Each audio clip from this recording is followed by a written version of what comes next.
Sekeres and Price for Wednesday, September 25th, 2024, coming to you from the Nation Network studio, built by Arbor Lee here at the iconic, historic Wall Center, downtown Vancouver. If you got your tickets for the big game, why not make it a full experience? Stay downtown at the Wall Center. Call 604-331-1000. Ask for the Sekeres and Price rate. Some blackout dates supply based on availability. Matt Sekeres alongside Blake Price, Jacob Lazar hitting switches, conducting things. Big show coming up for you as the Vancouver Canucks open play in season 24-25. And they're back at it here tonight. We'll start with our poll question. Which young player will most affect this Canucks season? You can vote for Cerise Arshdeep-Bains, Jonathan Lekkerimaki, Aatu Raty, or Arturs Shelovs at the Sekeres and Price X and YouTube channels. Good morning. Good morning. How are you? Fabulous. Mm-hmm. Fabulous. It was like a cozying up to an old fire. A fire. Last night, just hearing Shorty and Dave again. I have a strained relationship with preseason games because while I'm interested in watching some of the kids and how they play, you know, the bigger picture of the result doesn't matter. And that sort of affects my enjoyment of them, nevertheless. But to have it on in the background, kind of cast a glance every now and then, it was good. It's good. It's fun to get back into the swing. I voted Shelovs on the poll just because I think he's the only one here who is guaranteed games and he plays the most important position. But, you know, I think you can make a case for all four. I considered all four. Of course, you know, Baines played the most NHL games amongst the skaters last year. Lekkerimaki is the highest pedigreed guy and has looked pretty good. And then there's Raty. Whoa, what a game. We'll get into that. He's got some helium, He's got some helium, and he plays an important position of which you could say, alongside goaltending, Raty might have the best positional need of the three skaters. I think it's easier for him to win a center position. Than it is on the wing. Yeah. Let's get to our top story, brought to you by Yellow Dog Neighborhood Brewing, Yellow Dog Spirits, and Foolish Winery. The kids look great in a 3-1 win over the Kraken. Your goal scorers, Pius Suter, Philip Hronek, Nils Höglander. But the story coming out of the game is Lekkerimaki, Raty, Shelovs. Wow. All three of them with terrific performances. Yeah, and for Shelovs, it's really fun because, you know, none of the luster gained during the playoff performance was immediately lost. Even again, no 2 points on the line, but it just would have been a bit of a buzzkill. We would have wondered, did we see what we saw in the postseason last year? Was that real? So, you know, none of that bubble was burst early on here. And all you ask for is that you don't lose momentum, whether it's for any of these young players. Now, you can't necessarily win much here, but I think you can sort of like, and whether this is fair or not, Elias Pettersson is not on this list because he had a couple noisy giveaways, you know, and no one's saying, oh, he's not a prospect anymore. But, you know, any Cinderella story of him making the team is there was no route to the opening night roster lineup for Elias Pettersson other than calamity on defense where you have multiple injuries. The other guys at least have a fighting chance, or more than that in the case of Arturs Shelovs. I mean, we fully anticipate that he's going to be one of the two goaltenders dressed on opening night against Calgary. The only question is whether he'll be the starter or whether Kevin Lankinen can do enough here in what's left of preseason to leapfrog him. Of course, that is assuming Thatcher Demko is unavailable for opening night, and each and every day that goes by where you don't hear any news on Demko makes that more and more likely. Rick Tocchet thought the kids played well. He name-checked Artie Shelovs. He calls him calm when the breakdowns happen, says the side-to-side saves are what's needed here, and he enjoys the fact that Shelovs, and this goes back to the postseason last year against Nashville and Edmonton, doesn't get rattled. Let's hear from Arturs Shelovs, Canucks cult hero, looking to be more after a good night at Rogers Arena. Felt great. You know, it was amazing to play first game at home, especially like a crowd was fantastic energy all around. So I think that helped us a lot to perform better. I think we played great. We had a lot of good moments. We managed to score, great PK, and we managed to shut them down. He makes 4 big saves in the first period here, and we talked about it yesterday, Blake. With the signing of Kevin Lankinen, it's now a competitive situation for Arturs Silovs. It's not like he just has to look down the line at Jiri Patera and Nikita Tolopilo and say, I've accomplished more than those guys have, and I have effectively the de facto. I'm the shooting star. Yeah, exactly. Yeah. Now he's got to compete against Kevin Lankinen. So I think I think that's important. I think that's part and parcel why the Canucks signed Kevin Lankinen. And it seemed like he got the message based on his performance. Yeah, I think so. And it wasn't an easy night because for the most part, and I think Rick Tocchet echoed this, but they played pretty good structurally. They played, given it's game number 1 of the preseason, there's a lot of kids. They played okay defensively, except for the big spikes of bad giveaway that led to the best chances for Seattle all night long that produced some of the great saves from Arturs Silovs. So he was sort of in a tough position, not a ton of work. It's not like they were pelting him, but he had a couple of 5 alarmers that he came up with. It's great to see. Again, guys just living up to expectation. And again, expectations aren't sky high for any of these young players. But the fact that they're able to sort of meet those expectations early on, it's very heartening. And he's got the market with him. Jacob, our producer, was mentioning to us today, virtually everything we fire on social media about goaltending has people in the comments championing Artie Silovs, even some going as far as saying he's better than Demko or he's got to be the goaltender of the future. So what he did last spring in June against of course, a mighty Oilers team when it comes to offensive firepower, and of course, having to come in and be the 3rd goaltender to win a game in the Nashville series still resonates. It is still right there beneath the surface. People have a lot of confidence in Silovs. They love the story, and they're rooting for him. What's up with our friends at Yellow Dog this week? Lots of exciting things like the Dark Magic Horchata Milk Stout. What is this? Neighborhood's got a new seasonal dark beer. That's a big beer. The Dark Magic Horchata Milk Stout. It's sweetened with a touch of lactose and vanilla. Creamy. Then kicked up a notch with a pinch of cinnamon goodness. So I'm intrigued. It's spellbinding, apparently. That's what they're saying. Find it back on tap and to go on Thursday, September the 26th. That's tomorrow it debuts. Yeah, I saw some people I saw it on the board there at Neighborhood when we were at Young Stars last weekend, and saw some people enjoying it. Aatu Raty, 2 shots on 5 attempts, 3 hits, a giveaway, a takeaway, 2 block shots. He wins 14 of 18 faceoffs. Some nice passing between him and Linus Karlsson on the setting up the Höglander goal. Rick Tocchet said prior to the game, he's a different player than he was last year. I see a little more of a higher level. He looks fast with his skating. And then he has a game that really makes you wonder, does he have an avenue to the opening night roster or lineup? Let's hear first from Aatu Raty, who said that he went out there hoping to contribute in all areas.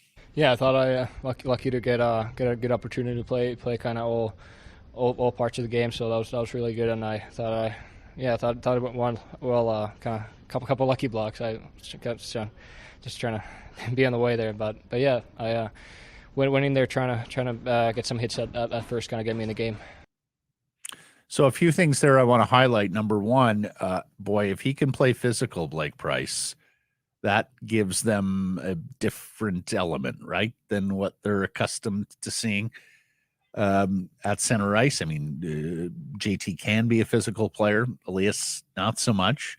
Don't see a lot of that from Suter or Luger. No. So if you're talking about a big strapping centerman who's willing to throw his weight around, that is a very interesting player potentially for the Canucks. I would. The other thing, I caution against expecting throwing his weight around. I think more, and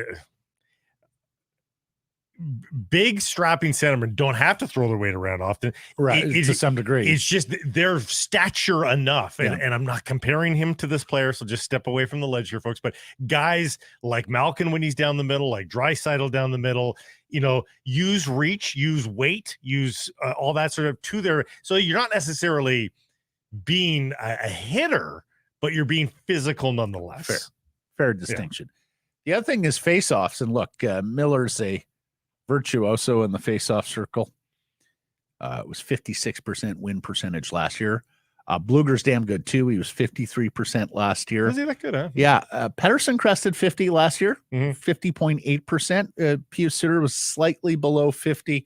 As we know, Nils Oman has really struggled in that area of the game. He's 45.6%. So everybody hopes he was a right shot centerman. Alas, he's a lefty. But if he can win face-offs, that's another good feather in his cap, in his bid to be an NHL player this year. Somebody on the YouTube chat was saying, is he ambidextrous? Where is it? Here's Todd in YouTube chat. Is Aatu ambidextrous? Did anyone else notice he switched hands on face-offs on the right side? Well, that's what he mentioned, the tricks that some of the Seattle players hadn't seen before. So, So you take the face-off as if you're right-handed. As if you're a righty. And if you can continue that, then maybe there is you can masquerade as a right shot center, even if you're not. That's right. And that's, again, filling a need. I don't know if that's by need that he saw that he should do this, that he just thought it was an added skill, but it's, Canucks need that. Tocchet has been raving about him since the first day of training camp, and he was again post-game last night. Here's Coach. I think he plays a heavy game. He's not afraid to get in there. He gets in there. I think he likes the heavy game. So he just keeps working on his skating. He keeps playing faster, which he is. And he, like I said, I don't think there's been a day that he has not worked his ass off. Like he's always got his motor run. So he's trying to make the team. That's what I'm looking for, guys. Like he's just trying to elevate himself. He's going to make rookie mistakes, but we can live with that if he keeps working. Work ethic, heavy game. And what I love about it is, we're all sitting here talking about there really isn't many jobs or roster spots available in this camp. You take a look at the NHL players, and maybe it's just about the 13th forward, bunch of kids needing some seasoning. And Aatu is like, well, we'll see. He's going in with a different mindset than I'm ticketed to Abbotsford, and I know I'm ticketed to Abbotsford. No, he wants to be a Vancouver Canuck. So here's the difference that I see in Aatu v. Lekkerrimaki's chances here. Different positions, so they're not competing against each other per se, winger versus center. But beyond that, when Aatu was Lekkerrimaki's age, the New York Islanders and ultimately the Vancouver Canucks, because he was traded in that season, combined to give him 12 games of NHL work. For the most part, he was an AHL player, but it was almost 50-50. He only played 65 games that year, something like that. But 12 of them. His last NHL game was in February, late February 27th of that year. From that point to this point, he's played well over 100 AHL games. So again, that was from a point there he was about the same age as Jonathan Lekkerimaki. So he's done what you could do with Lekkerimaki, which is to say, here's a look, but ultimately you're going to go see what professional hockey in North America is all about, the size of it, the speed of it, everything. And he's got now over 100 games of that as a sample size from which to draw on that Lekkerimaki does not have. So I think you are more ready, perhaps, to say that Aatu has done some cooking in the oven. He's ripened, whatever metaphor you want to use, and might be more worthy of a look-see, even from a spectacular preseason for Jonathan Lekkerimaki, who just isn't needed right now, versus a center. Like, would Aatu be a more confident-looking centerman, or like his profile player? Would that make you more confident as a third-line center than Pius Suter? The answer for me is emphatically yes. Again, providing he can perform at the NHL level, but his profile is a way better third-line center option than Pius Suter. For sure. Now, I think his route to a roster spot is going to be somewhat determined by Teddy Bluger's health. Now, Teddy should be back here. We know he's skating. But Bluger's a fourth line center. He played third line center last year. Now, Bluger's not in the lineup tonight. They've got 5 preseason games in 7 days, so he's got plenty of opportunity to get into a preseason game. But if he were somehow backtracked, I think that very much enhances Ratu's chances. And, Nils Aman better be shoulder checking here, because here comes Ratu. He's coming. And if you thought that keeping Oman as the 13th forward was a wise move because he's a center iceman, then, game on here with Aatu Raty. If you thought Di Giuseppe or Baines or even Lekkerimaki that they would keep the extra winger, okay, so, or Sammy Blais on the PTO, and Sammy Blais played last night, going to play again.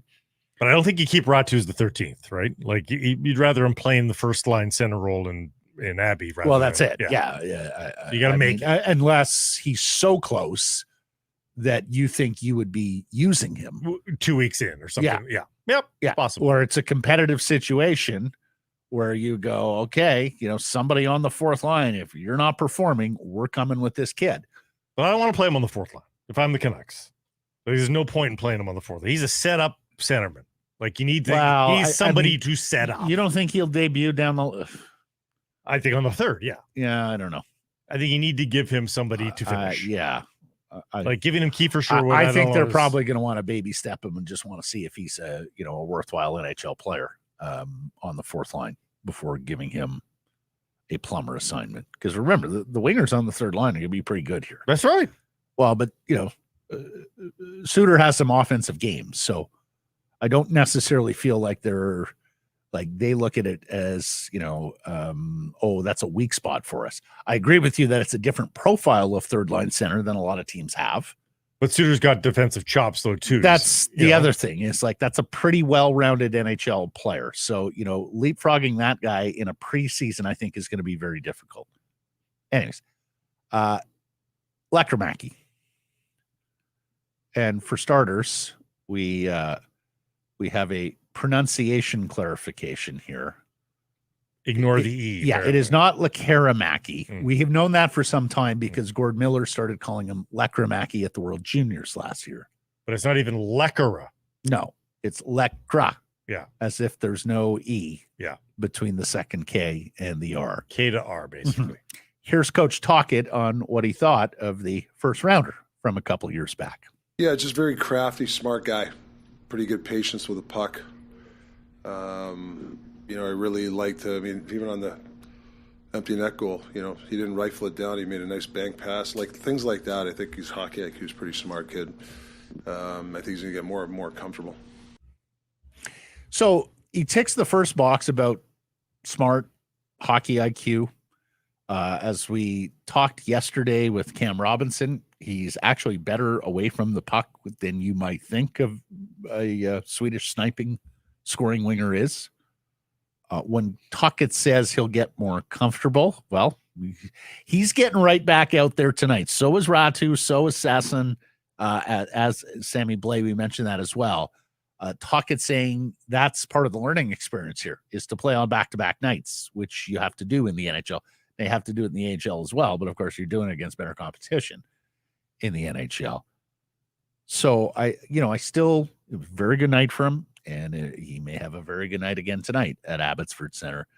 As we have talked about, I still think it's more of an uphill climb for him. It's a pretty deep winger group to crack. And of course, if they said we want to see him more on the small ice in the North American game of the AHL, nobody would have an issue with that. I think I have evolved past the point where he's just a good trigger man too. Am I alone? Does he not just move fluidly like Elias Pettersson? When we watched him live at the Young Stars game, it was clear to me that he's an NHL mover, if I can use that term.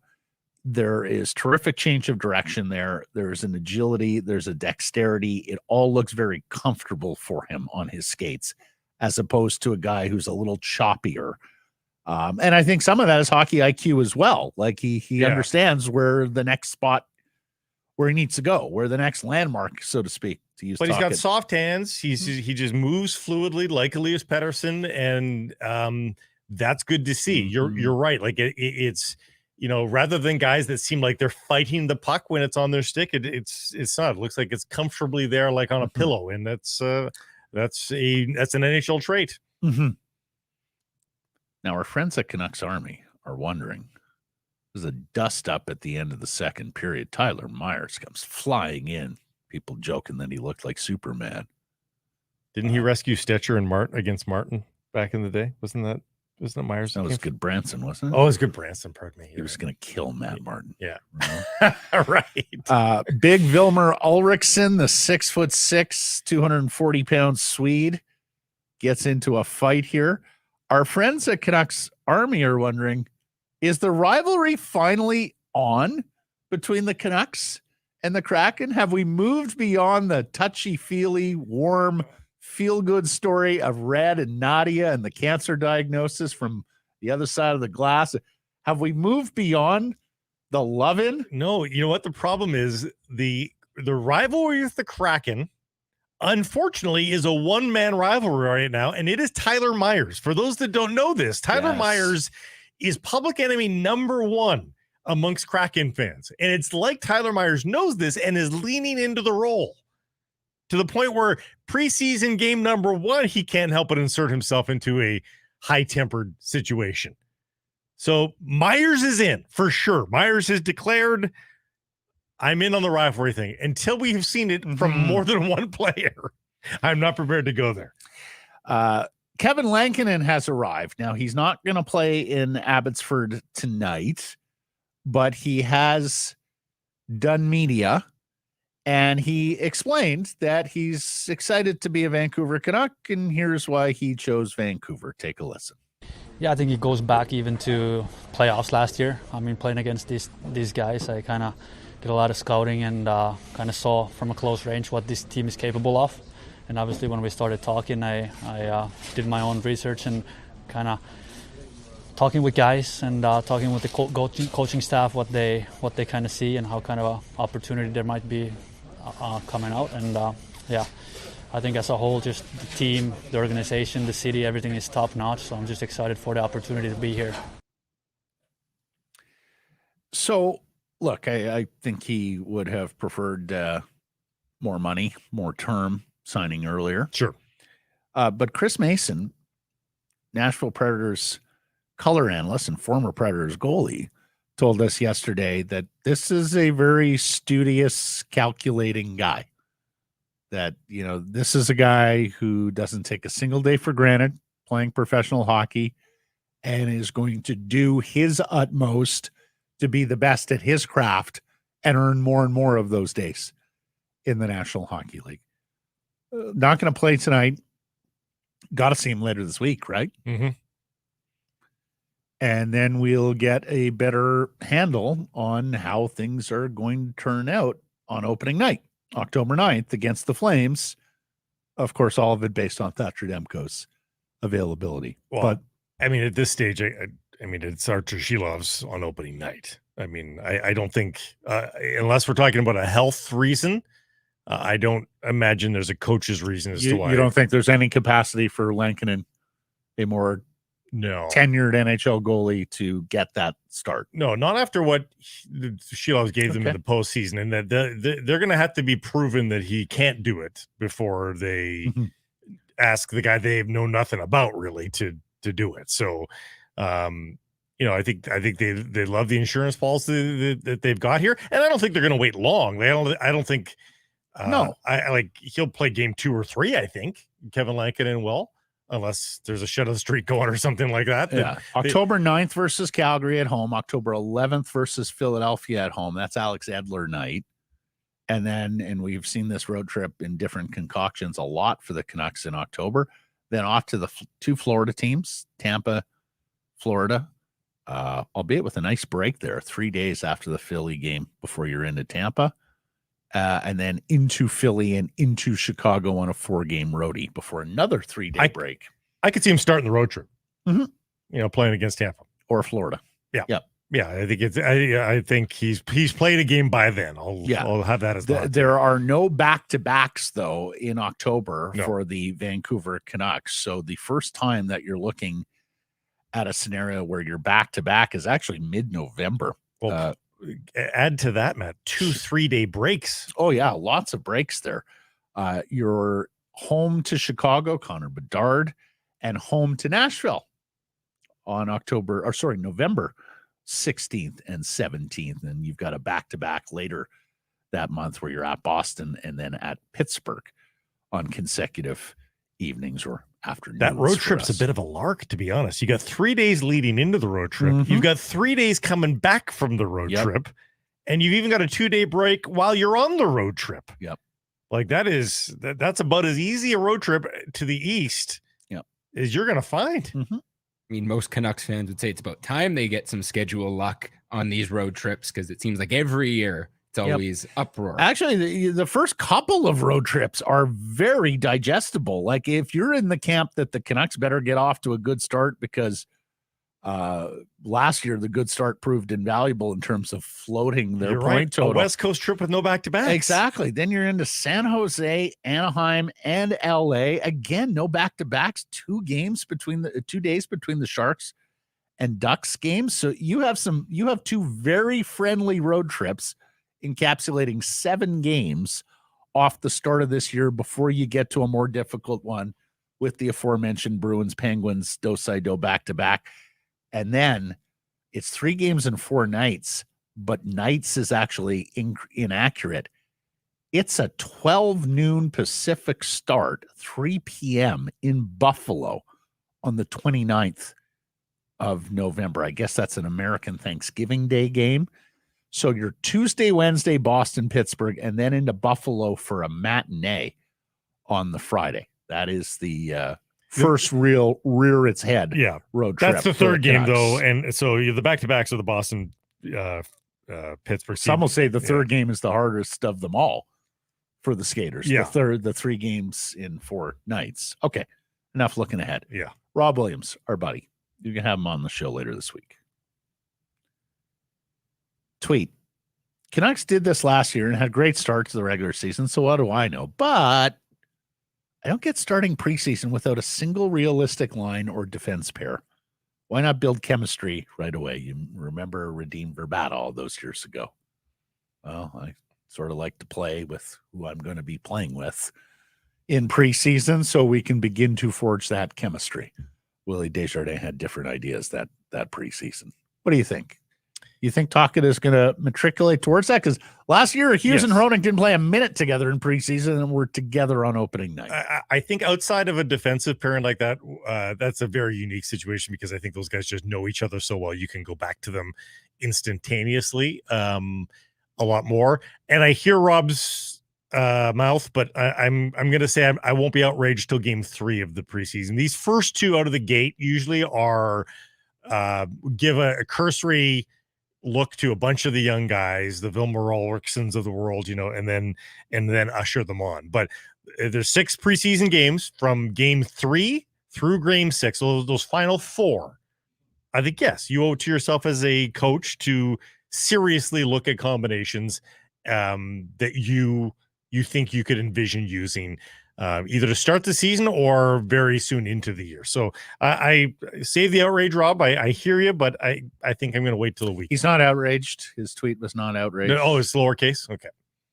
There were no all caps. Okay. He qualified off the top.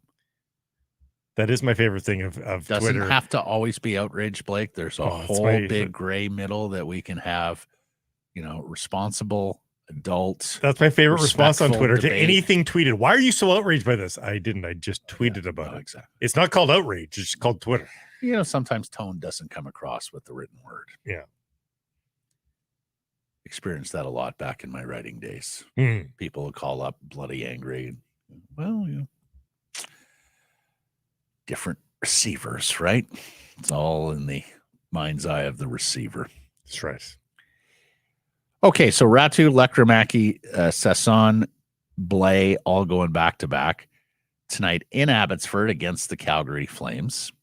Quinn Hughes is going to play. Elias Pettersson is going to play. Of course, they've been billed by the Vancouver Canucks. JT Miller was billed for yesterday and did not play. And he's not in the lineup tonight either.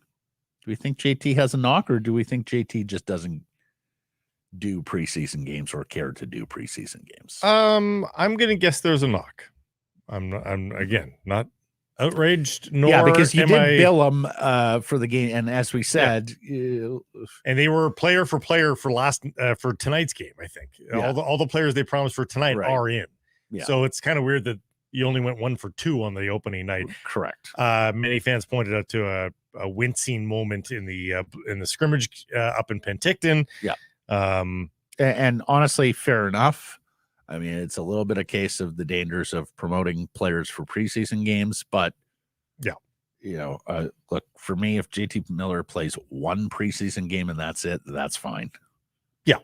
I want him regular season. Ideally a couple, I would think, but you got time to heal now. So if you're the Vancouver Canucks, you use the time to heal. There's no point in exacerbating something that will probably go away if you give it 3 days of rest. So there's all the bids from these young players and Blay on the PTO at stake tonight, as is the derby for Abbey goalie Jiri Patera and Nikita Tolopilo. Those are the goaltenders this evening. Mm-hmm.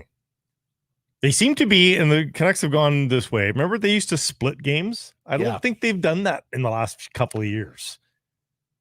I think it's one guy gets it and he gets the whole thing. I remember they were talking about this on Canucks Conversation yesterday. Quads mentioned Tocchet at one point came out and said he doesn't like to do that. That's right. Yeah. His starter plays the whole game, no splitting halfway through. So clearly it's a Rick Tocchet thing, and I would have to agree with him. As a former goalie myself, would not, even in a preseason game, want to have to come in halfway through the second period and face NHL shooters. Do we only employ goalies? You're a former goalie too? Yes, I am a former goalie. Seems like all we do is oh my goalies. Gosh. No wonder you're so weird. I'll take that as a compliment, Matt. Well, it's a criteria. So it means you're truly a goalie. Let me just say that Jacob has proved invaluable to our operation here. You saying he has particularly saved us?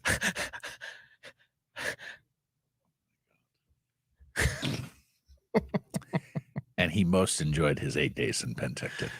Yes, did he? That's a long time. By the end, it was I was getting ready to come home. I was zooming down the Coquihalla to get home, and unfortunately ran into some traffic out in the Fraser Valley. You always run into traffic in the Fraser Valley. Yeah. There's not enough lanes in the Fraser Valley. 276 is a mandatory stop. That's what they're fixing in the Fraser Valley. Too late, but at least they're getting to it.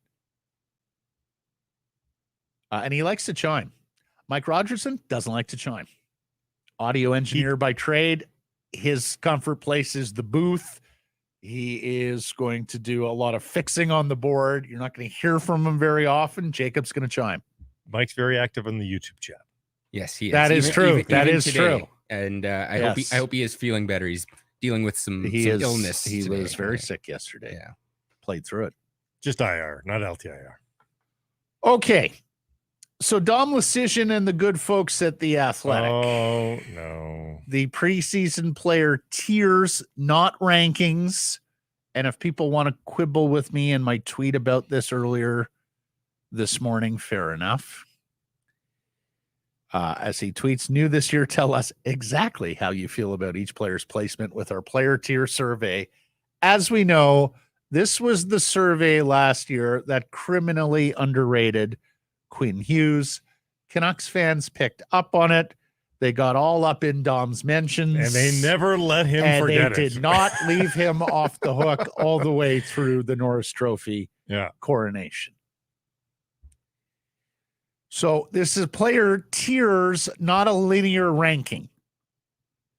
You can decipher rough ranking, but not exact ranking. MVP, tier 1A. And the tiers have been broken into 1A, 1B, 1C, so on, so on. McDavid, McKinnon, and Austin Matthews in a tier of their own. Tier 1B, Barkov, Draisaitl, Kucherov, Makar. Makar, the only defenseman there. If you want to argue, fair enough. Body of work, bigger body of work, longer body of work than Hughes, fair enough. And they said, a couple of coaches said size. You know, if Hughes had the size of Makar, he'd be there too. Tier 1C, Adam Fox and Quinn Hughes. So again, not a ranking, but Hughes would be no better than 8th overall based on the tiering. The second tier, franchise tier. So tier 1 MVP, franchise tier. Tier 2B, Elias Pettersson. So again, there are 17 players ahead of him in the tiers.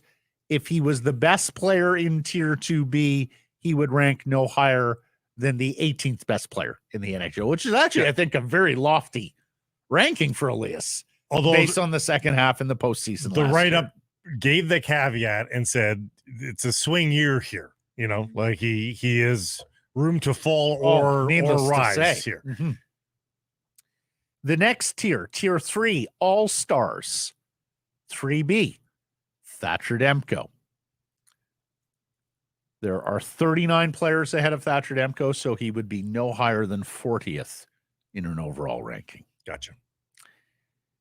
And then we get to JT Miller, Blake. Tier 3C, Miller. 50 players ahead of him. He would rank no better than 51st if this was a linear ranking. The write-up points out there are only 4 centers with more points than JT Miller over the last 3 seasons, and they are all in tier 1, the MVP tier. Can you believe that? He is behind 16 other centermen on this list. The write-up mentions they initially had him in tier 3A, so a couple of steps up from where he is, but upon consultation with their evaluators, which includes GMs, coaches, others, they moved him down.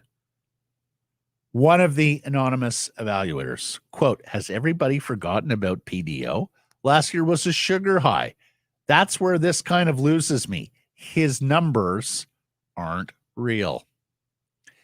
They point out that JT Miller was 49 to 49 in expected goals at even strength last year. In actual goals, he was 64 to 38, but the expected knocks his total down 15 and elevates the goals against versus him 11. And at least they know what they're into with this. The final line of the write-up says, "For now, Vancouver, feel free to grab your pitchforks." Yeah. And they will. I mean, JT Miller has been disrespected a lot. Remember what Frank Corrado had reported going into the All-Star game, that, again, the sort of attitude towards him in the skills competition was that it was 15 of the best players in the NHL and JT Miller. But yet all he's done is put up consistent points here over the past few seasons. I do wonder what it's like. Those points aren't real. What makes them any less real than the points of other players? It's not like this was a one season spike for JT Miller. I truly don't understand it. I wonder if it's just the fact that he was a bit 16 other centermen is criminal. I wonder if it's the fact that he was a bit of a late bloomer. Mm-hmm. For sure. And that a lot of the Eastern writers just remember him as the 50-point guy. Yep. And they can't get over the fact that he's above a point per game. I don't dispute that Connor Bedard is going to be a better player than JT Miller, but he's not right now. He wasn't last year. Yeah. So alongside this, TSN is trotting out its top 50 NHL player list. Mm-hmm. Like Robert Thomas. They're into the top 30 on the TSN list. Still no Canucks have made an appearance. Mm-hmm. They haven't revealed the 30th through the 20th. They're doing it in groups of 10. They're about to drop that, I think. But But we'll see where the Canucks land on that list and if there's any more respect shown to JT Miller there. Rogers Arena changes. New black seats with cup holders for everyone's. That'll start in 2025, so you'll suffer the first half of the Canucks season in the horrible maroon seats. Well, some of you will suffer it the entire year because the completion it's only going to be completed for the start of next season. 30th anniversary of the building. They will welcome the 50 millionth fan, and that fan will receive 2 tickets to every event this year. The plaza has been spruced up with large images of Canucks players there. And it's gone blue rather than drab gray. It's just a little bit more festive down there in the plaza. They have redesigned a couple of areas of the arena, social hubs, if you will. If you didn't know, Budweiser's out. Molson is in as the new beer of choice. So section 119 is going to be Molson Hockey House. The former Club 500 is going to be the Madre Excepcional Lounge. That's an exclusive members only area. And 725 new televisions around the arena with upgraded audio and real-time info. So hopefully you don't have that situation where maybe you're at the concession, the restroom, you hear something going on in the building, and then a few seconds later you see it on the monitor in the concourse. I think it's going to be synced up now. That's good. Yeah. And BC Place is getting. I was just reading some of the details of the BC Place rentals that are coming. New scoreboard there, new surface, new scoreboard. Yeah. Wow. Yeah. Because that's an expensive scoreboard they put in there. Yeah, I believe it's not all that old. They're going to make it an all-weather one, so I think that's going to be interesting. And field-level suites. So they're really rebuilding. They're taking out sections of the lower bowl and rebuilding to do, the comparison I saw was SoFi Stadium. Oh, wow. I mean, pretty cool. By 2026, both of these buildings are going to be facelifted quite nicely. Of course, BC Place is on our dime. Rogers Arena is on Aquilini's time. Yeah, thank you for rebuilding BC Place, Matt. Appreciate that. And all of you. Let's get to today's menu, brought to you by Greta. Hockey season right around the corner, and even before that, lots going on. Busy time in the world of sports. Baseball, playoffs are coming soon. Football of both orders. Soccer, big game tonight. And of course, once hockey season gets going, Greta, great spot for all games, home and away. There will be a Canucks Army viewing parties throughout the season. Details coming on that. Minutes from the arena. Pre-game, post-game, check out the great street food menu and the arcade. All those games. Weekly drink specials at Greta, the place to be, 50 West Cordova. Greta Bar. Let the games begin. John Shannon and Frank Corrado are our guests today. John Shannon is very strong on the Canucks. He is quite bullish on the Vancouver Canucks. You're going to want to hear that. And then Corrado can really take you through what it's like being a young bubble player, fringe player.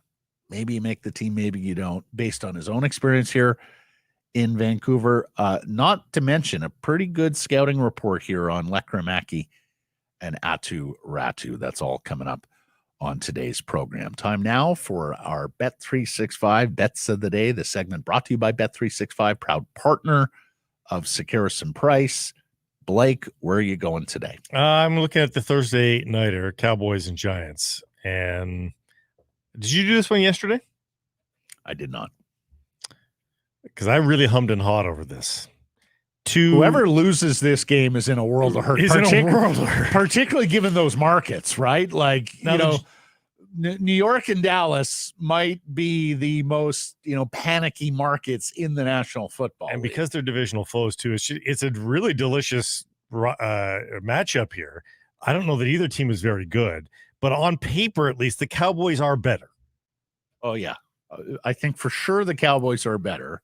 So the question is, am I willing to give up 5.5? Mm-hmm. And And of course, Dallas is always a little bit priced up, right? Like America's team, they tend to get more betting action, more wishful fans betting on them. But 5.5 is not bad. Pay a half point premium on the Cowboys. But 5.5 isn't bad, considering they were with a razor's edge beating the Ravens. If they win that, of course, I think that spread total is probably 7. Nice comeback from Dallas in that game, falling just short. Mm-hmm. They haven't won at home. They've only won on the road, which is where they are. I'll give it up. I'll bite on the Cowboys, minus 5.5. Boy, how the mighty have fallen down the I-5. The University of Washington, who played in the national championship game last year, lost 21 of 22 starters and their coaching staff. They have already lost a game this season to rival Washington State, and they had an ugly duckling win over a lowly Northwestern team at Husky Stadium last week. They play Friday at Rutgers, so a short week. They got to travel from Seattle to New Jersey for this game, and they're staring down the barrel of a national championship rematch at home next week against Michigan. Trap game. Don't love the way this sets up for the Huskies. I'm going Rutgers minus 2.5 in what many will think is an upset, but really isn't based on the betting line. Rutgers is favored here at home. Sign up, open an account with Bet365 today and bet on a huge range of markets. So whatever the sport, whatever the moment, it's never ordinary. At Bet365, use code VANBONUS when opening that account. John Shannon coming up next. In a season like this, you never want to miss a single second of what's happening on the ice, and you want to be around your fellow fans, right? Well, Greta Bar YVR at 50 West Cordova, the perfect spot to do so. Hey, if you've got tickets, a great place to pre and post. They've got drink specials every single day. And if you don't have tickets, well, stick around and soak up the atmosphere with all your fellow fans, play all the great video games and air hockey, great air hockey setup as well at Greta Bar YVR. We'll see you there, 50 West Cordova. Harrison Price from the historic Wall Center. This next interview brought to you by the Vancouver Canadians. Thanking Seas fans for another great season at the Nat this summer. If you're looking to guarantee your seat for all the action in 2025, please visit CanadiansBaseball.com or call 604-872-5232. We welcome in the former executive producer of Hockey Night in Canada, the most famous man from Oliver, British Columbia, Mr. John Shannon. How are you?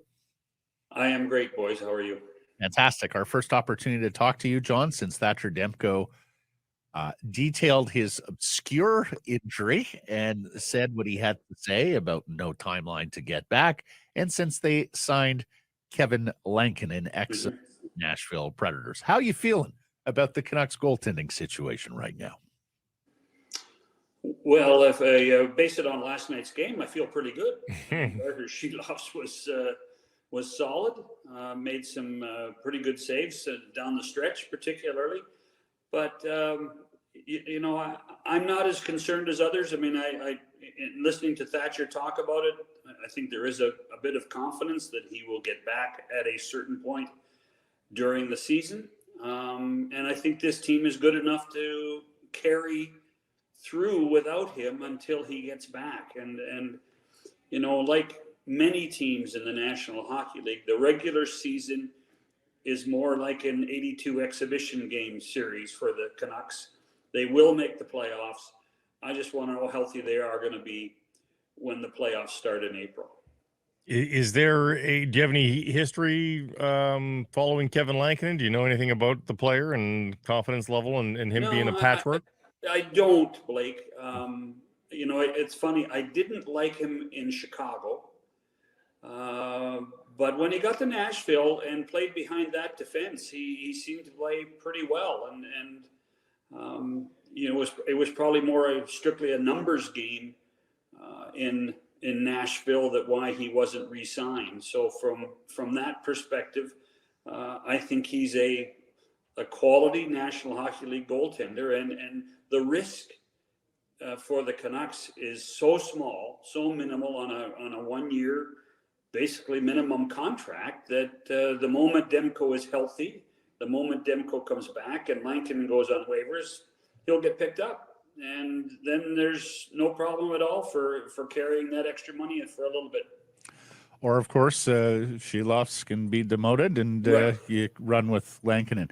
I don't think that's a good move, though. I really, no, Matt, I don't think that. I think that's the wrong message for someone within the organization. Artur Sheilofs has proved himself to me in this short period of time in the playoff run, in his time in Abbotsford, to be a Vancouver Canuck. And I know last week I said it was a business, but there are sometimes you have to reward loyalty, and having Sheilofs on this club, on the big club, I think is a great sign of loyalty. That's going to be interesting because roster management wise, that's the easiest thing to do when Demko comes back.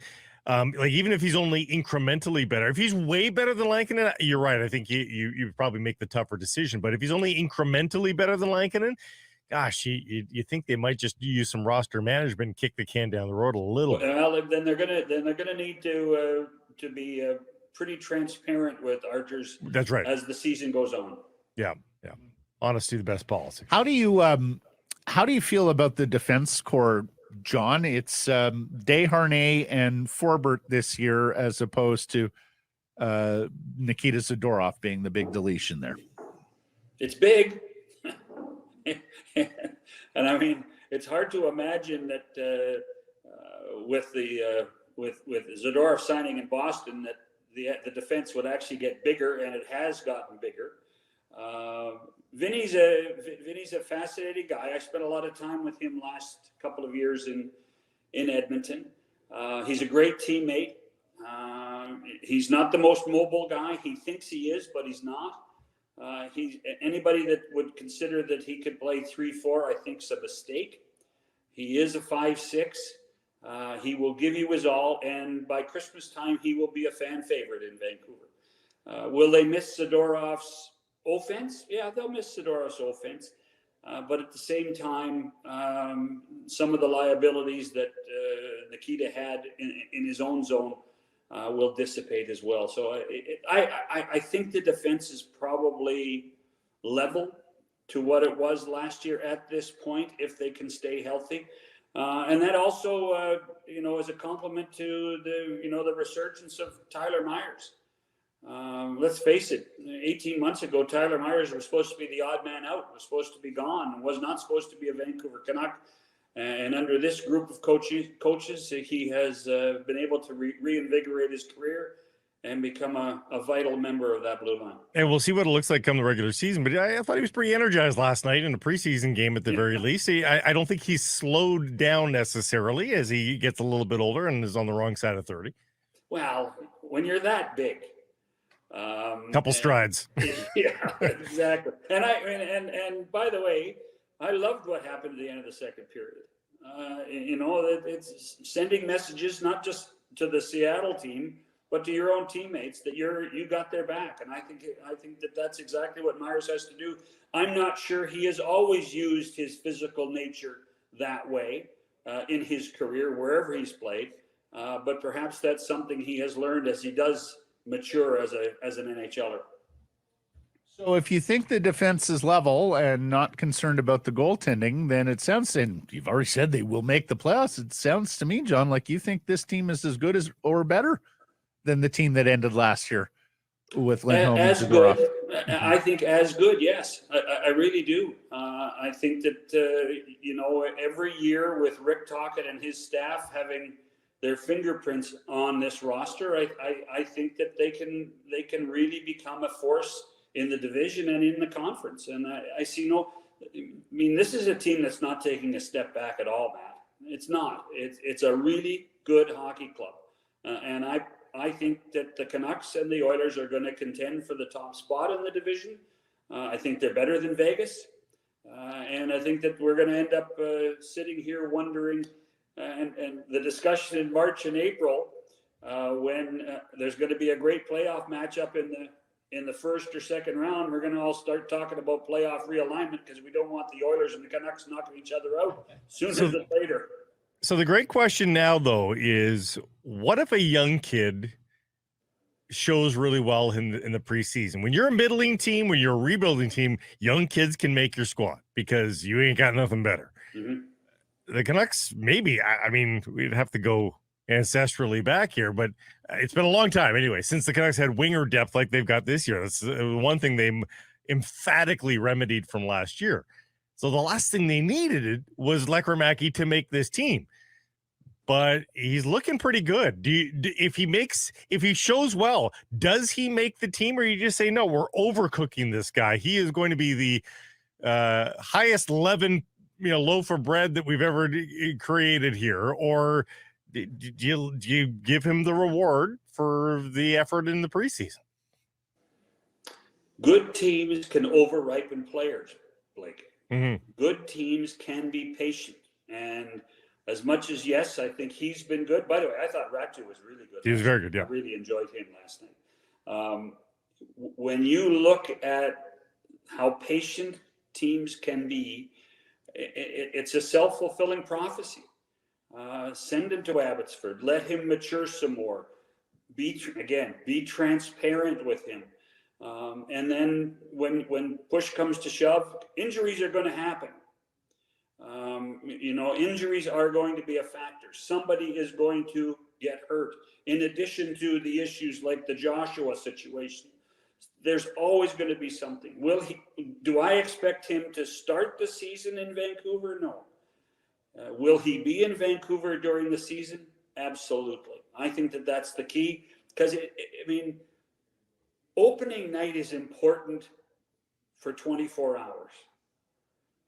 It's the other 81 games after that can make a difference. So I think there's the patience of letting guys over-ripen. And we've seen great teams do this. Tampa did this for a long time. Detroit did it for years. Over-ripen players and get them ready for the National Hockey League when they're a year older, 2 years older, is not a bad thing. And the Canucks and Canuck fans now are at a point where they can be patient too. It's not something that comes in big bushels of time with fans in Vancouver, but now is the time they can be patient and enjoy the ride and watch the growth of these guys in the American League. John, one of the complications of adding Lankinen is the salary cap for the Canucks. They're looking to accrue space this year. They don't want to be immediately into LTIR. Patrick Alvina said when you start the season in LTIR, it's dollar in, dollar out. It really impedes your ability to make trades. So they have Tucker Poolman there on a $2.5 million contract, final year. He's not going to play this year. I sit here, I look at Puckpedia, I see San Jose, Calgary, Anaheim, and Columbus all showing more than 10 million in cap space. And of course, none of us think they're going to do very well, but they may have their own designs. Are you aware of any team that is willing to take on bad money right now, that is already at that stage and is willing to, take on a contract for a player who's going to play if a sweetener's attached? I guess the question is, is there another manager out there that wants to do Patrick and Jim a favor more than anything else? And the answer is, I haven't heard that yet, Matt. I have not heard of anybody. This was always Billy Armstrong's great place in the NHL world. That right. You could go and get traded to Arizona for a pick. And the other question, Utah wants to be good, though, John. He looked pretty happy winning the other night this year. Yeah, that looked like a fun little crowd the other night. By the way, just as an aside, did you guys see on NHL.com? Did you go and look at the roster of the Utah Hockey Club and then have them list all the scratches? Did you see that by chance? No. So it's a bit of a sign of where we are in the season and going with a new franchise. But they listed all the scratches for the Utah Hockey Club. There might have been 50 of them. Yeah. And the first name in the scratches, Shea Weber. Yeah. I don't think he's going to make the team. No. I can just imagine Shea sitting in Kelowna looking at the ice saying, holy smokes, it's amazing. Going on here? I don't think he'll take the warm-up either. No. Yeah, that's right. Okay.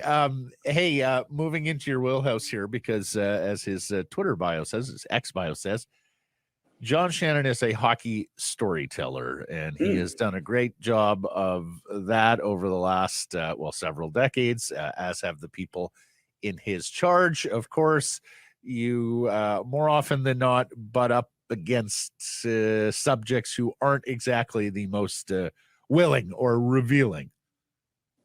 Hockey players, you mean? Yeah. Saw the trailer for this Face-Off reality series on Amazon, John. It is literally behind the curtain because you have an Oilers trainer who goes and closes the curtain on Connor McDavid as he's having his rant after game 2. And I am told, by the way, that after that did occur, Connor went to the club and said, please don't do that. We have given these guys access. We're going to give them access. Good for him. Well, if that's the truth. Wow. You know what? I think this really goes back to the players' buy-in, obviously, but also the players' understanding of what it's done for F1. It's the same production group. Most hockey players are sports fans too, and probably got engaged at some point or another, probably during the pandemic with all the F1 stuff. Was Drive to Survive? Is that the name of it? Yep. Sure. And so I think that they realized how everybody's talking about Sunday mornings and watching Grand Prix all over the world, that perhaps on a not just a North American stage, but a worldwide stage, that there's an opportunity to grow this game. I know that's an awful cliche. That's a cliche that all of us have used and hidden behind for years. But this thing, with all 6 episodes coming out the first week in October, I think there's going to be an opportunity to have some raised eyebrows and enjoy that.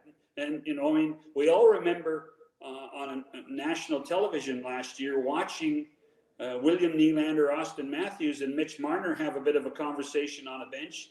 Well, we're going to hear what William Nylander and Marner and Matthews said. Watching Connor do what he did in the dressing room after the game and during the intermissions, I think we now understand why Connor did not go out and get the Conn Smythe Trophy. I think there's lots of things that, if for the hardcore fan, that they will just, their eyes will light up. And I hope for a lot of people who are lukewarm on the game, and that's all over the world, and in both of our countries, Canada and the United States. I hope that these 6 episodes will be something that we as a game can build on. Well, I wonder if Connor's got the awareness that at times I think a casual fan might say he doesn't look like he's into it because, he's so stone-faced on the ice. I think in a lot of ways, this can clarify to fans, no, these guys are super intense, and the stone-faced guy is just like that when, out on the ice. He's actually quite animated and cares a shit ton about what's happening out there. So in some ways, I think it can be a bit of a good PR spin for the players. And secondly, I know people click off as soon as they hear HRR, but ultimately there's going to be a payoff here for the fans and that they'll see character. But you're right. If this does well, you wonder if more eyes just brings more HRR, and it's in the players' economic interest, financial interest, to make this a hit, a smash hit. Well, especially since you have far more material and potential subject matters than they ever had in F1. Right. And here's the other thing. The list of players that bought in and participated was, a rather small group. Mm-hmm. There are 800 players in the National Hockey League, and there are a ton of great stories that never get told because, quite frankly, players are conditioned not to show that side of them. That's not in their DNA, nor is it in the DNA of the game to stand out. I'm one of those guys that has always thought that hockey players react as a team and rarely want to step outside those boundaries. If you can get it naturally without self-promotion, because it's the self-promotion that bothers the piss out of all of us. If you can do it without self-promotion, then you're doing the right thing. And you're gonna see more personality out of the Jack Eichel, who we thought was a spoiled little brat. You're going to see a lot more out of Connor, who we thought, you're right, was very stoic. You're going to see real people play a real game. And I'll tell you what, those of us, and you guys have been close enough to the game, you know how good these people are. And listen, this is my 48th year in and around the National Hockey League, 48 years. And I would tell you all, most of the time now, I'm not in it for the game. I'm in it because of the people. And I love the people, and you get to know the people and enjoy the people and be able to tell stories about the people. And this 6-episode series might be a great stepping stone. Yeah, I hope so. Might be the best thing that Amazon does of everything they're trying to do in their package. Yeah. Well, think about that season or the playoff ending montage that Hockey Night is famous for. I think what people love about that, it's a highlight reel, but spliced in there are good emotional moments. And that's all on ice stuff, but that's what moves people, I think, is making people, reminding people of the emotion of the playoffs from day one to game 7, we hope, of a Stanley Cup final. And this is, I hope, going to be keying in on that emotion. And that's that humanity. I think about one of the most famous Canuck posters of all time, John, is that picture of Kirk McLean and Trevor Linden sort of wincing as they put their heads together. Human emotion, not just like, yay, I scored a goal emotion, but actual like kind of pain and the gamut of emotions. Yeah, the gamut. And that's the good stuff, right? Well, I tell you what, the most successful sport in North America is the National Football League. NFL Films lost money for the first 10 years. NFL Films does not make a lot of money for the National Football League, but it serves a great purpose in doing exactly what you talked about, Blake. And then all you do is watch Sunday afternoons now, and all of the networks, Fox, I think, was the leader of this one. What do they do at the end of the day?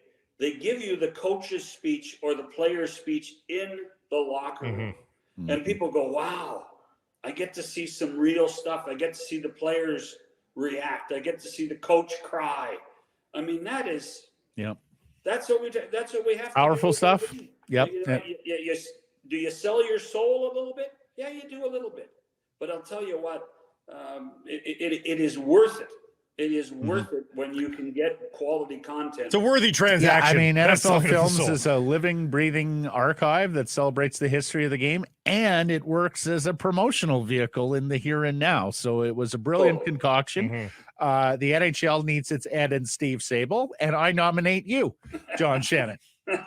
What do you make of it? What do you make of the talent otherwise? So you're right. I think it could be the best thing Amazon does. What do you make of the group that they put together? They've taken a few risks, I think, because I don't think anybody, and I love Shane Knighty. He's been great with us over the years. And I don't know much about Thomas Hickey and the others, but they're not like the biggest brand names in the league just yet. No, but I know all of those guys. I know Thomas. I know Shane, and I know Jody very well. Mm-hmm. I think that they are sponges for learning. I think that they have a great understanding of the game. In many ways, because they were Canadians working on regional networks in the United States, they didn't get very much play on a national level in either country. And Shane got a little bit, Jody got a little bit, but I do think that they are, in my opinion, 3 of the best, quote unquote, young up and coming analysts that the game has. I think they made a really good choice with all 3 guys. The fascination for me will be, how do we judge the chemistry of those 3 when they work together? They won't all work together on the same show. Yeah. There'll be a combination of the 2 of them, but I think it's good. I'm thrilled to see Adnan come back home. Yeah, to work on the show. I think Andy has deserved that opportunity. I think they're in pretty good shape. And as a blatant plug for somebody I know very well, they've hired Mark Askin to produce the games. And in my career, when I had a big game and needed a big game produced, I pointed the finger at Mark Askin. And I think Mark will be a huge difference maker for Amazon on those Monday night packages with the stories that need to get told. And look at this. Terrific. Americans are taking over. Jack Michaels has got one of the plum gigs, calling Connor McDavid on a nightly basis. And now John Forsling gets national games here in Canada. Who'd have thought? Well, it's funny. My first inclination is to say, well, we should be protecting the play-by-play guy as a Canadian. But then how many years have we seen Canadians go and get Sure. jobs in the United States? Right. Yeah. And you know what? What's good for the goose is good for the gander. And John Forson's a great broadcaster. And John Forson will create another great following of people across our country. 48 years in, John Shannon covering the National Hockey League. I just turned 48. But Covering I- this league as long as I've been alive, I Shannon. started when I was 4. And you look great for 52. Thank you very much. We'll catch up next Tuesday. Thank you, John. Cheers. The Vancouver Canadians are back at the Nat. Catch fireworks, giveaways, and Friday nooners all spring and summer long. Get your tickets at CanadiansBaseball.com. Sekeres and Price from the historic Wall Center. This next interview brought to you by Mr. Lube and Tires. Change your oil, change your wipers event is on now. Visit MrLube.com, download your coupon for a free pair of Goodyear hybrid wiper blades with any oil change, only for a limited time at Mr. Lube, with 18 locations in the Lower Mainland, and you need those Goodyear hybrid wipers today. Yes. With a atmospheric river. I had this thought ongoing. as we welcome Frank Corrado to the show. It was one of those days, you know them in Vancouver, Frankie, where I was dry and my wipers were not working great. It sort of felt like they were leaving behind a lot. So a little residue. A little residue. Yeah. Could not handle When my it. parents moved here last year, I'm like, you need a proper rain jacket, not what you've been using. You need proper rain shoes, and you need a good umbrella. Yeah. Actually, can you answer a question for me before you get going? This is regarding the umbrella. Now, my recollection. I don't use them. Okay. My recollection, though, in Vancouver is that there was just umbrellas everywhere. You walk in, there's like a little bin where there's just umbrellas. Is it like take a penny, leave a penny? Or are you responsible for your own umbrella? I wouldn't say it's quite as cavalier as take a penny, leave a penny. Okay. But I have seen it work that way. Like here at the Wall Center, for example, they'll give you an umbrella on your way out the door if you're a guest. But they would like it back. Yeah, I mean, they would appreciate it back. Right. And yes, there's bins at the front of every restaurant. You know, If you love your umbrella, do not put it in the bin. Yeah. I would keep that close. And that's by. a pretty valuable item for you in Vancouver. The debate here, Frank, is whether or not the golf umbrella is appropriate on city streets. I am vehemently against the golf umbrella on city streets. It's just too large. It's just too inconvenient for the rest of us, especially the tall people, trying to avoid a needle in the eye. So if you are going umbrella, conservation, collapsible, small, just for yourself. Or if you happen to have another person with you, a mid-sized umbrella. Golf umbrella for watching soccer and field hockey and golf. Right, exactly. It rains a lot when you can nitpick about the types of umbrellas. Yeah, no, use, that's fair. Only in Vancouver does that actually happen. So we're basking in the glow of young players playing well over the course of Young Stars training camp and now one singular preseason game here. People are letting their imagination run wild here about Jonathan Lekkerimaki maybe making this team, forcing his way onto this team. And it made me think of a young player who seemingly did everything right during his preseason in a position of need, right shot defenseman, to the point where we were on the postgame show going, he's just made the team. He's made the team. Here's the head coach, John Tortorella. We've sent Frankie Corrado down. I don't think he even got asked a question before he said that. He just wanted to say it. I think he just so it's hilarious thinking back on that. We'll get to Lekkerimaki for sure, but it's hilarious thinking back to that because I literally went from off the ice, headset on, post-game interview on the Team 1040 with you. With Blake Price. With Blake. Blake saying, we did the interview, Blake, I think you did everything you could. It sounded like you probably made the team, something like that. Yeah. To tap on the shoulder, can you go see Torts quickly?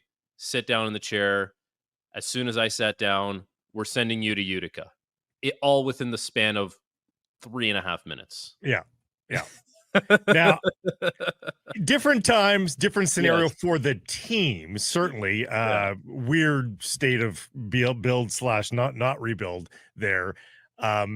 it's a different scenario for Lekkerimaki. So let's assume he continues the mastery that he's shown here, mastery lowercase. Yeah. I mean, is there any predicting whether or not he could actually make this team, given they are flush with wingers right now?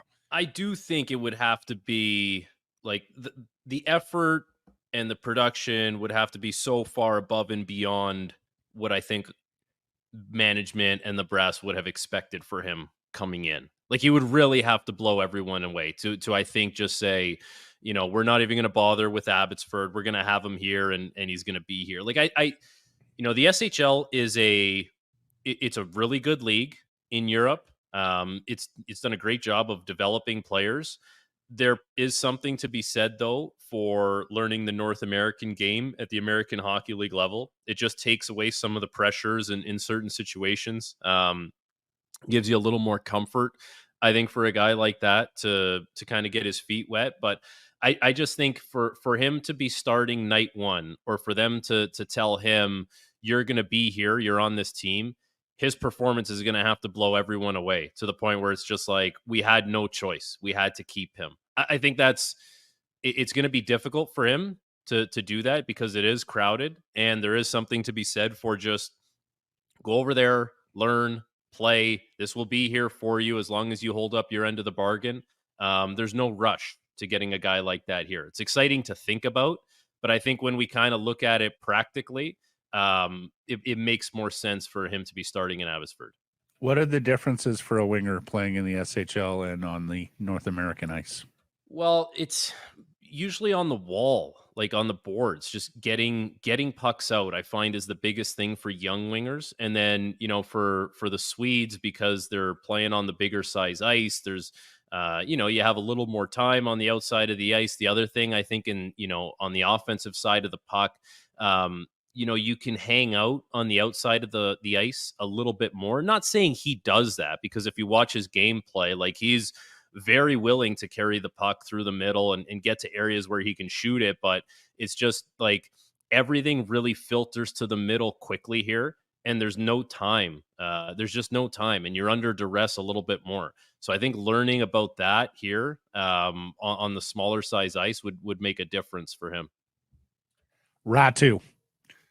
Tocchet has been raving about Raty. Or Aatu? Aatu Raty. Yes. Whew, what a game.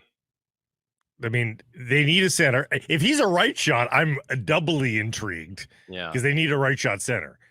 But to be that strong in the circle, and he was distributing the puck pretty well also. I mean, again, I don't see a spot for him, but.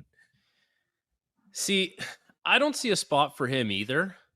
But I thought watching him last night, I'm like, if he plays like that and then some and keeps it up, like, there's definitely not a spot available, but could he force their hand a little bit? He looked to me like, when you watch some guys and you're like, especially during the preseason, you think that guy's an AHL player. Just like the way he skates, the way he looks, the way he carries himself. You could just tell if you put an NHL player next to an AHL player in preseason, you can kind of figure it out. From watching him, I'm like, that guy looks like an NHL player. I hear you. Yeah, that's a good way of putting it. Just like the aesthetic of him. Like, he looks bigger than the last time I saw him playing in an NHL game. I think his hands dexterity was really good. Like, I thought he handled the puck extremely well. I thought on the power play, he had a ton of command on the power play on the half wall position, where he was attacking, towards the net, and he knew exactly what he wanted to do, if he was going to make the pass down low or if he was going to take a shot. And like, I thought there was a lot of conviction to his game, and it's just one of those. It's like a feel thing where it's like some guys look like AHL players and you can sniff it out. That guy looked like an NHL player to me. Now, it's the first game of the preseason. He's still, like, he's going to have to elevate, as game 1, game 2, game 3 for his own sake.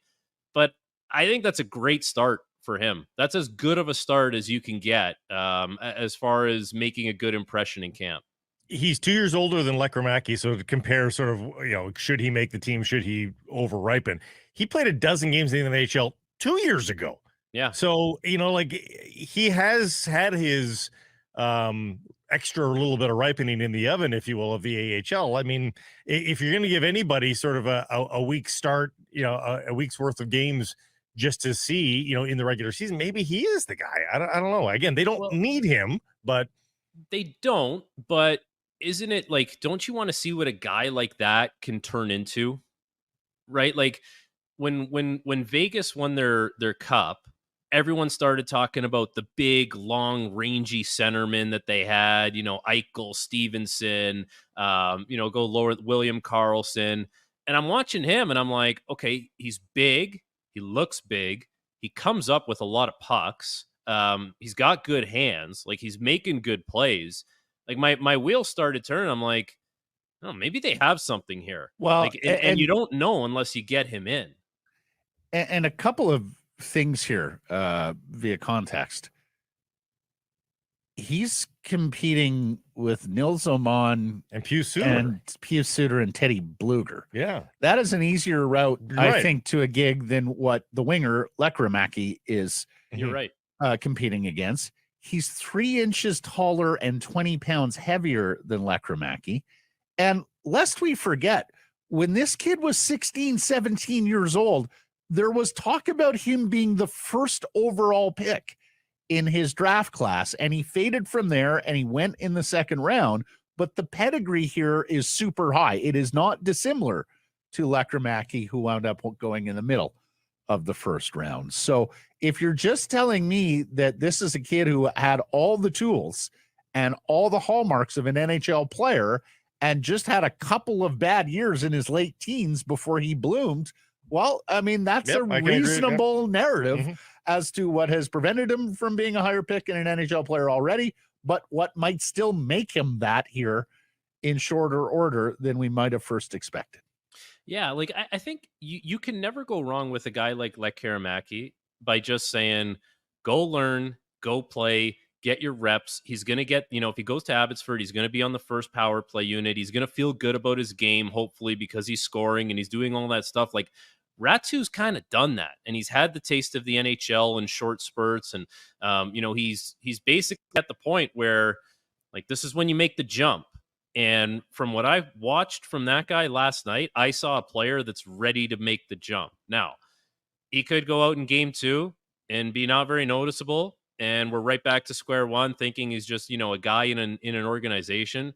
But I would imagine, like, if the coaches and the management are watching that back, they can't wait to get this guy in another game because they want to see him, continue to progress. And the progression for him might be right on schedule. Like, this just might be when he's ready to make the jump, where Lekkerimaki is, he's kind of just starting that journey.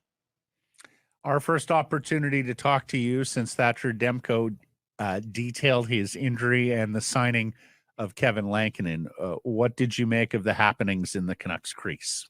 Okay, so if we start with Demko, I thought it was smart of Demko to come out and talk about it himself.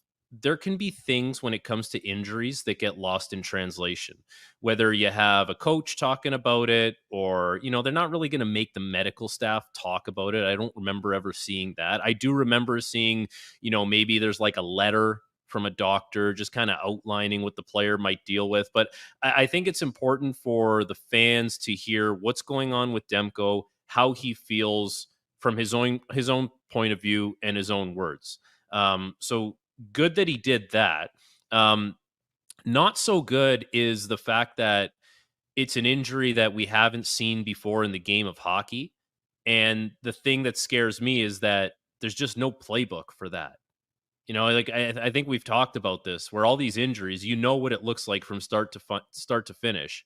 That one you don't know. So it's just a lot of trial and error. It's a lot of test runs. There's a possibility for some setbacks. So like that would scare me the most.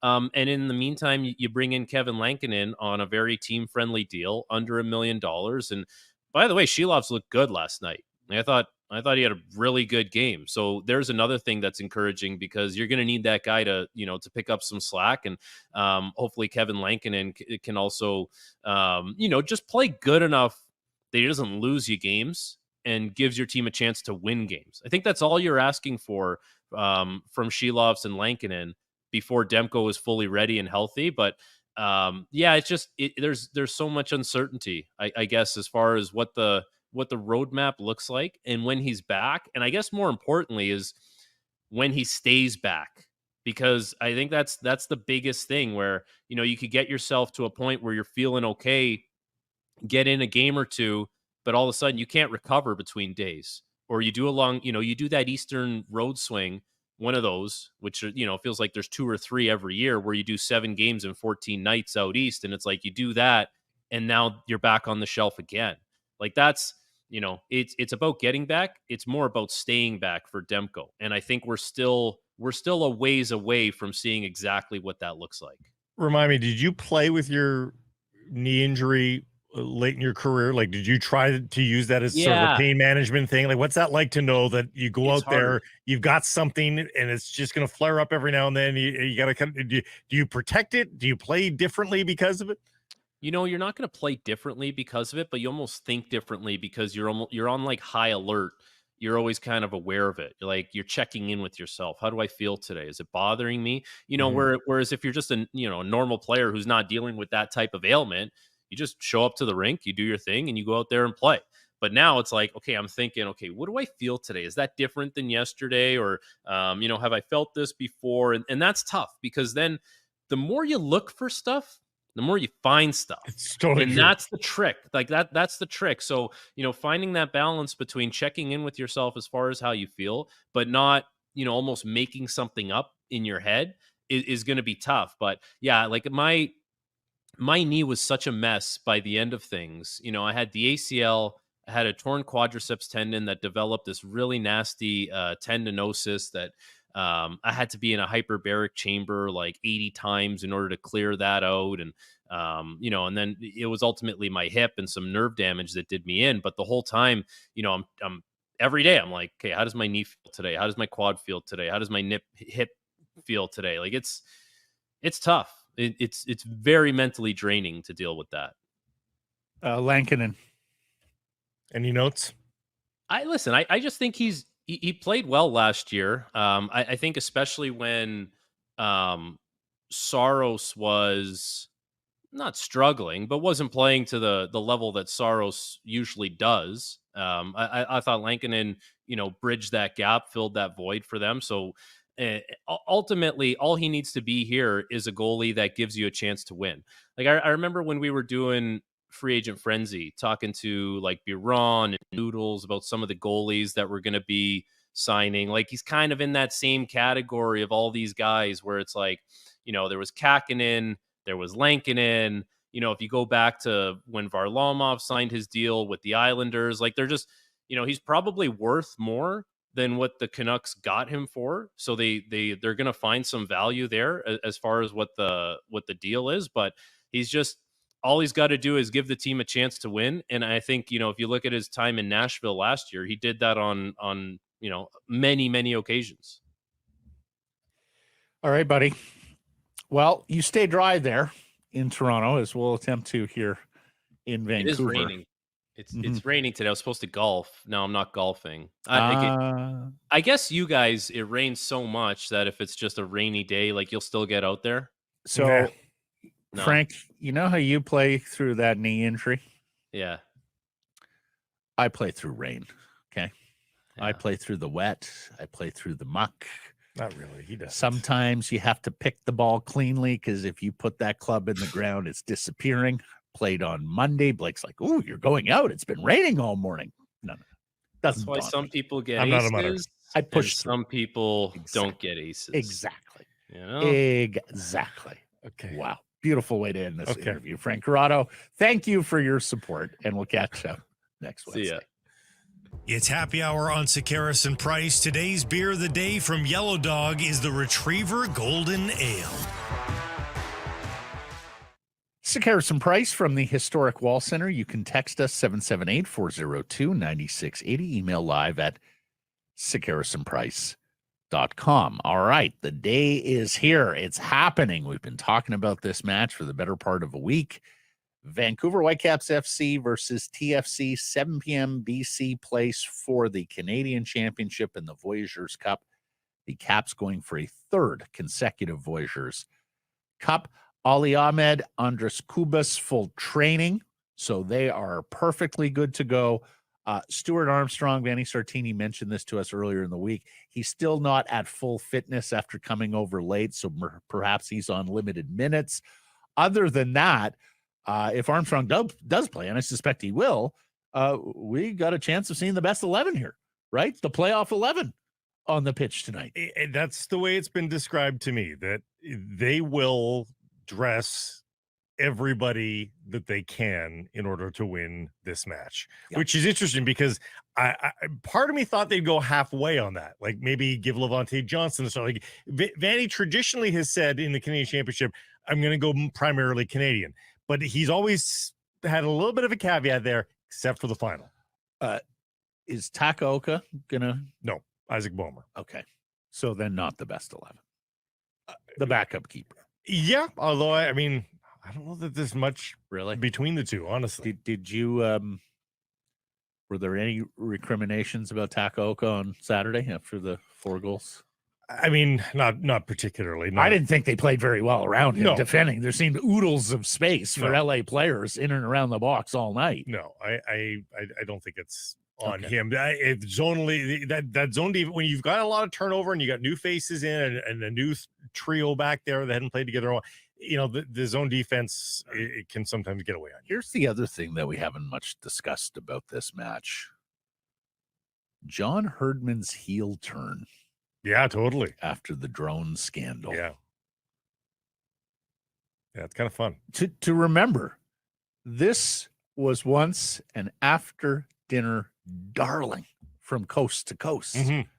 From his base here in, where was he, South Surrey? White Rock? So, yeah. To St. John's, Newfoundland, and beyond.